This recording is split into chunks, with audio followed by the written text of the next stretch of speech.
আসসালামু আলাইকুম। দেখতে পাচ্ছেন আপনারা রং করতেছি আমরা। এটা হলো একটি রবি অফিস।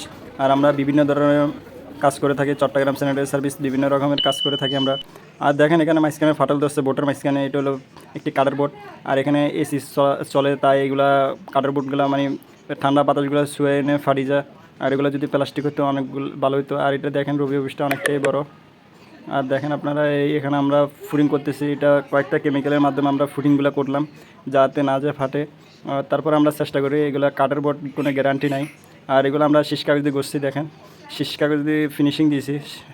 আর এইটা দেখেন আমরা রং করতেছি, দেখেন মানে ফুডিং শেষ করার পরে এখন আমরা ফাইনালি রং করতেছি এখানে, মানে একবারে ফাইনাল। দেখতে পাচ্ছেন আমরা এখানে ফাটল দিয়েছে। আর দেখেন এগুলো এলইডি লাইট গরমে কালো হয়ে গেছে সাইডগুলো, এগুলো রং করে দিতেছি যাতে বোঝা না যায়। আর রং করলে ওই কালোগুলো একটা সবগুলো মুছে যায়। এখানে অনেক পরিমাণে এলইডি লাইট আমরা এগুলো রং করে দিলাম ইনশাল্লাহ। অফিসটা হলো মুরাদপুর শিক্ষা বোর্ডের অপোজিট সাইড, এটা চট্টগ্রাম লোকেশন।